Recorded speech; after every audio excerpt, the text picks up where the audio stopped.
Kali ini yang akan kita bahas adalah model jaringan saraf tiruan yang disebut dengan perseptron. Metode pelatihan perseptron lebih kuat dari metode HEP terutama dalam iterasi yang dapat membuat output dari bobot menjadi konvergen. Maksudnya di sini kalau kita dulu belajar model HEP, dia hanya untuk satu iterasi saja sudah cukup. Kita hanya tinggal melihat apakah outputnya sudah sama dengan target. Berbeda dengan perseptron, jadi kalau perseptron itu nanti mungkin ada sampai beberapa iterasi yang disebut dengan epoch. Perbedaan tipe perseptron pertama kali dikemukakan oleh Rosenblatt, Minsky, dan Pepper. Nah, jadi orang inilah yang mencetuskan berdasarkan perkembangan dari model HEP. Aktivasi yang digunakan dalam perseptron adalah aktivasi bipolar dengan thresholding min 1, 0, 1. Sehingga nanti untuk fungsi aktivasinya itu ada berdasarkan 3 kondisi, yaitu apabila lebih besar dari thresholdingnya, misalnya thresholdingnya kita set 0, maka akan kita ubah menjadi 1. Atau jika fungsi aktivasi inputannya thresholdingnya kita set dengan 0 lebih besar sama dengan 0 atau lebih kecil sama dengan 0, maka kita akan jadikan nilainya menjadi 0. Atau apabila lebih kecil dari minus 0, maka kita jadikan dia menjadi minus 1.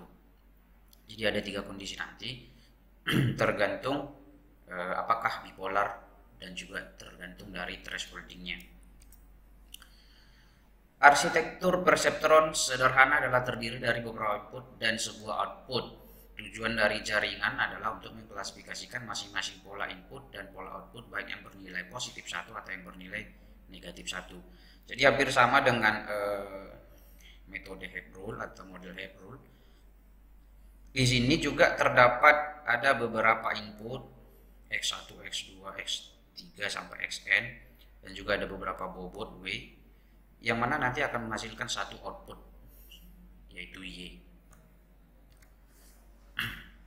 Algoritma untuk perseptron ini yaitu berlaku untuk input bipolar atau input biner dengan nilai target bipolar dan nilai threshold yang tetap serta nilai bias yang dapat diatur. Jadi bisa kita atur nanti berapakah nilai thresholdnya, kemudian berapakah biasnya. Langkah yang pertama yaitu kita menginisialisasikan bobot dan bias, atau untuk sederhananya kita set bobot dan biasnya dengan nilai 0. Jadi kita atur terlebih dahulu bobotnya dan juga biasnya kita buat nilainya 0. Kemudian set learning rate atau alpha, yang mana alfanya itu apabila lebih besar sama dengan 1 atau lebih kecil sama dengan 0. Dan juga untuk sederhananya kita set alpha itu nilainya sama dengan 1. Kemudian langkah yang kedua, selama kondisi berhenti bernilai salah, lakukan langkah berikut. Artinya jika belum tercapai targetnya itu sama dengan output, maka kita harus mengerjakan terus-menerus, yaitu kita set untuk aktivasi dari unit input yang mana XI sama dengan XI, kemudian hitung respon untuk unit output, di mana untuk Y inputannya adalah B dikali sigma I dimulai dari 1 hingga N, XI dikali WI, berarti tergantung dari inputannya atau X-nya, X1, X2 seperti itu, yang mana ditambahkan dengan bobot.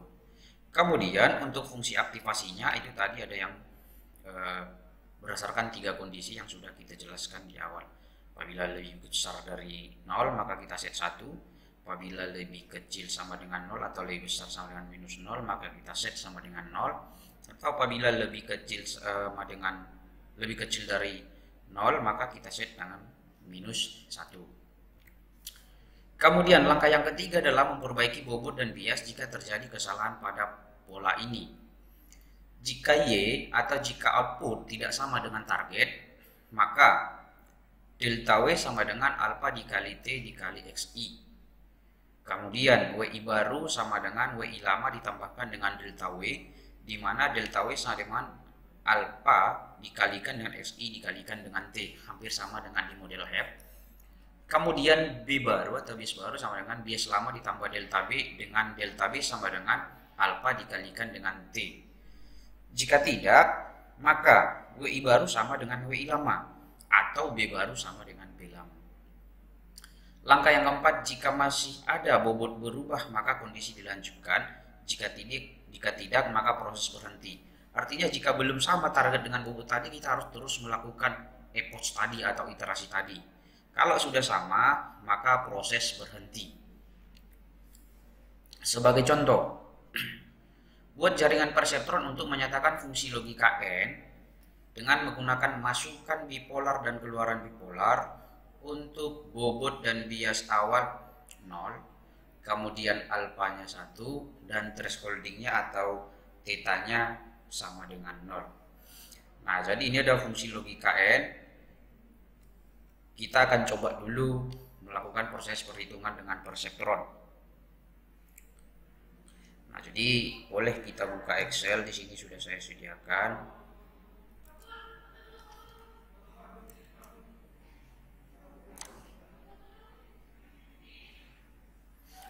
Nah, ini adalah tabel yang tadi. Jadi akan kita lakukan proses perhitungan dengan perseptron, di mana X1-nya 1, 1, min 1, min 1, X2-nya 1, min 1, 1, min 1. Kemudian biasnya kita set 1 semua. Kemudian target yang kita inginkan itu adalah 1, minus 1, minus 1, minus 1. Nah, jadi langkah yang pertama itu adalah kita cari dulu networknya. Kita cari dulu netnya, di mana untuk mencari net yang tadi sesuai dengan rumusnya itu adalah yang ini ya. B ditambah sigma xi wi. Nah, karena di sini ada x1 dan x2, berarti kita tinggal menambahkan B ditambah X1 dikali W1, kemudian ditambah W2 dikali X2. Nah, jadi kita buat ke dalam Excelnya. Sama dengan kita mulai dari sini aja, sama aja. Berarti K5 yang ini dikalikan dengan X1 yang ini, kemudian ditambahkan dengan W2 dikalikan dengan X2 ditambahkan dengan bobot yang ini. Nah, maka hasilnya 0. Kemudian ini nanti untuk ke bawah selanjutnya kita hitung saja langsung. Kemudian kita cari dulu untuk output atau A-nya sesuai dengan fungsi aktivasinya. Yang mana fungsi aktivasinya tadi sesuai dengan persamaan yang ini kita set. Karena kita menggunakan thresholdingnya 0, berarti kondisinya ada 3 nanti. Apakah 1, 0 atau minus 1. Jadi kita buat dalam rumus untuk fungsi aktivasinya. Yang mana yang dilihat nanti adalah berdasarkan nilai dari networknya. Berarti kita buat persamaannya sama dengan if jika networknya, berarti ini, jika F6 ini nilainya lebih besar dari 0, maka kita set dia nilainya 1. Kita set nilainya 1. Atau jika target yang ini, nilai targetnya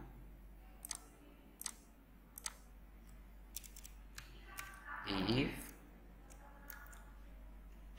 yang ini F6 networknya itu sama dengan 0, maka nilainya kita buat 0. Selainnya itu adalah minus 1 sesuai dengan yang ini. Apakah 0, apakah 1, 0 atau minus 1. Nah, kemudian kita enter. Tadi kurang-kurungnya makanya muncul pesannya. Kemudian setelah diperoleh ternyata AFN-nya ini adalah 0 atau outputnya adalah 0. Selanjutnya kita cari yaitu delta W1. Yang mana untuk mencari delta W1 itu adalah berdasarkan kondisi apakah outputnya sama dengan targetnya. Berarti kita buat di sini sama dengan if atau jika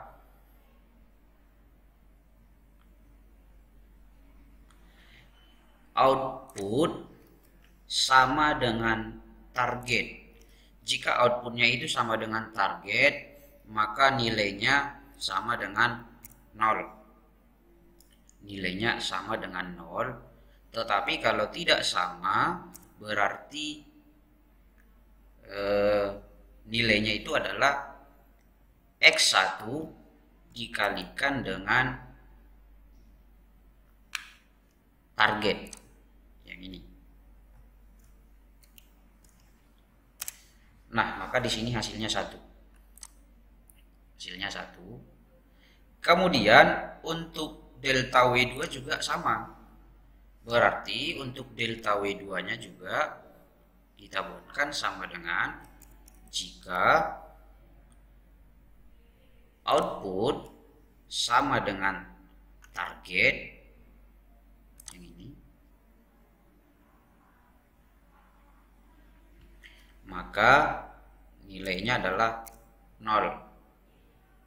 Tetapi kalau tidak sama berarti X2 dikalikan dengan target, tutup kurung, maka hasilnya sama dengan 1. Selanjutnya adalah kita mencari bobot bias, yang mana untuk mencari bobot bias juga sama. Berarti jika output sama dengan target, maka kita buat nilainya 0. Tetapi kalau tidak sama, berarti bias dikalikan dengan target. Nah, hasilnya 1. Kemudian kita mencari nilai W1. Kalau untuk mencari nilai W1 adalah W yang lama ditambahkan dengan delta W1. Berarti tinggal kita buat sama dengan yang ini, bobot yang lama ditambah dengan delta W1. Untuk W2 juga sama, berarti W2 ditambah dengan delta W2. Untuk bias juga sama, berarti bias yang lama ditambahkan dengan delta B atau bias. Nah, jadi di sini kita buat valid atau tidak valid. Tujuannya nanti untuk mengetahui apakah memang sudah sesuai antara output ini dengan target. Jadi kita buat di sini kondisinya. Kondisinya adalah jika, berarti yang kita bandingkan itu adalah output dengan target. Jika G berapa, G6 atau AFN yang ini sama dengan target, maka kita buat nanti keterangannya valid. Atau kalau memang tidak sama target dengan output, maka kita buat keterangannya tidak valid. Nah, ternyata di sini tidak valid. Kenapa? Karena targetnya di outputnya di sini 0, targetnya 1. Nah, maka dengan demikian supaya lebih cepat, ya ini tinggal kita tarik-tarik saja karena rumusnya sama, kita tarik. kita tarik.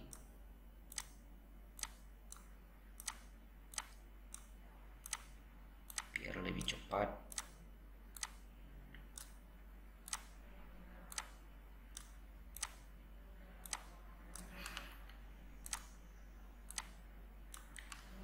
Nah, dan ternyata setelah kita lihat hasilnya, yang valid cuma satu. Berarti yang cocok antara output dengan target cuma satu, yang ini. Karena masih belum cocok semuanya, belum sesuai nilai dari output dengan target, maka kita lanjutkan ke epoch yang kedua. Ini kita copy saja. Kita paste. Selanjutnya ini juga tinggal kita tarik ke bawah, karena otomatis sama prosesnya semua. Nah, dan ternyata di epoch kedua, ini epoch kedua, nilainya valid semua. Artinya kalau valid semua, berarti yang ini untuk outputnya, ini kita tandain merah, sudah sama dengan targetnya, yang ini. Nah, maka epochnya ini berhenti di epoch kedua, karena nilai dari output dengan target sudah diketahui. Nah, sehingga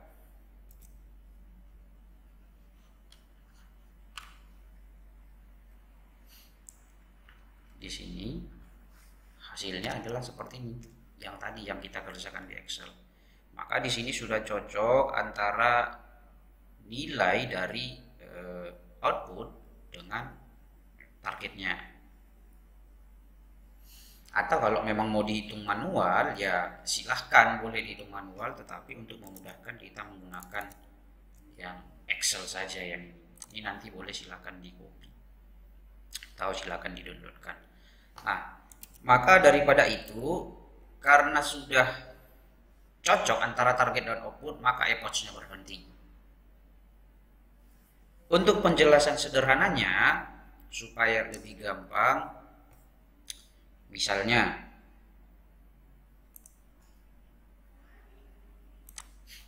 untuk mencari netnya ini tadi, mencari net yang tadi, yang mana kalau di Excel kita buatkan nih. Untuk mencari netnya itu adalah dengan mengkalikan nilai dari W1 dengan X1 ditambah dengan W2 dikali X2 tambahkan dengan B, atau sama aja sebenarnya B ditambah X1 dikali W1 atau ditambah dengan X2 dikali W2, biar sesuai dengan persamaan yang ini, tapi ya sama saja, nggak berpengaruh yang ini, karena kan sama aja. X1 dikali W1 ditambah Y pun sama kok, hasilnya dengan B ditambah X1 dikali W1. Tuh. Kemudian untuk mencari outputnya atau untuk mencari hasilnya dengan melihat kondisinya, karena kita set tadi thresholdingnya sama dengan 0, di soal sudah kita tentukan thresholdingnya sama dengan 0, maka nanti kita lihat dulu apakah nilai dari outputnya itu sama dengan 0 kah, lebih besar dari 0 kah, atau lebih kecil dari 0, sesuai dengan kondisi yang ini. Karena tadi kita set thresholding itu sesuai dengan soal adalah 0. Berarti kalau dia lebih besar dari 0, kita set nilainya jadi 1. Kalau dia lebih besar sama dengan 0 atau lebih kecil sama dengan minus 0, maka nilainya jadi minus 1. Atau kalau dia lebih besar dari minus 0, maka nilainya jadi minus 1. Tapi karena yang kita pakai itu adalah nilainya 0, berarti kita menggunakan di sini pasti. Makanya di sini berarti jika kondisinya itu adalah, jika kondisinya outputnya itu nanti lebih besar dari 0, maka kita buat nilainya menjadi 1. Nilainya di sini nanti menjadi 1 kalau lebih besar dari 0. Atau kalau nanti nilainya itu sama dengan 0, berarti kita set nilainya sama dengan 0. Atau selainnya itu sama dengan minus 1. Yang ini. Yang ini atau yang ini. Nah, kemudian untuk mendapatkan delta W1 itu gampang tadi. Caranya tinggal kita melihat kondisinya. Jika outputnya ini sama dengan target, maka delta W1 nilainya 0. Tetapi jika tidak sama, kalau tidak sama nilai antara output dengan target, berarti kita kalikanlah nilai dari X1 dengan targetnya. Maka itulah delta W2. Atau untuk delta W1, untuk delta W2 juga sama. Berarti kita lihat juga nilai dari si output apakah sama dengan si target. Kalau tidak, berarti X2 dikalikan dengan target. Untuk bias delta B juga sama. Kita lihat output dengan target apakah sama. Kalau sama kita buat 0, kalau tidak sama berarti bias dikalikan dengan target. Nah, seperti itu. Sedangkan kalau untuk W1 itu berarti dulu di model HEP juga kita sudah belajar di sana bahwasanya W itu kita set mulai dari 0. Jadi di sini juga kita set dari 0 W1-nya, W2 dan juga biasnya kita set dari 0. Maka untuk mencari nilai W1, untuk mencari nilai W1 yang ini berarti tinggal kita tambahkan W yang lama dengan yang ini, yang 0 W1. Atau untuk mencari W2 juga sama, yang ini ditambahkan dengan yang ini. Mencari biasnya juga yang ini ditambahkan dengan yang ini, hasilnya ini. Nah, untuk mencari selanjutnya, berarti untuk mencari nilai yang selanjutnya itu jadinya ini. Misalnya untuk mencari yang ini berarti minus 1 ditambah 1 makanya 0. 1 ditambah 1 makanya 2. Minus 1 ditambah 1 sama dengan 0. Hampir sama persis dengan model Hebbian. Sampai selanjutnya sampai di sini. Nah, maka daripada itu apabila targetnya tadi di sini targetnya sudah sama dengan epoch. Apabila outputnya sudah sama dengan target, maka epochnya berhenti di sini. Karena target dan output sama, maka bisa dipastikan itu adalah mengenali pola yang dimaksud. Nah, jadi demikianlah perhitungan sederhana dari model perseptron. Mungkin ini saya rasa lebih sedikit kompleks dari model HEP. Demikian tutorial kali ini, sampai jumpa di tutorial berikutnya. Dan untuk kuis atau tugas,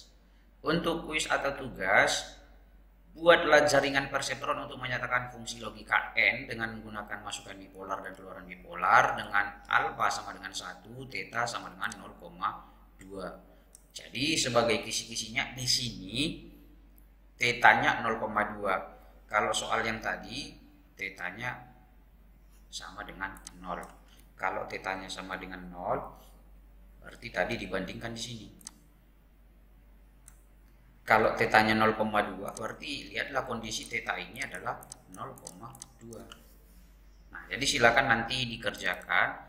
Kemudian untuk jawaban dari tugas atau kuis ini silakan dikirimkan di e-learning. Sekian dan terima kasih.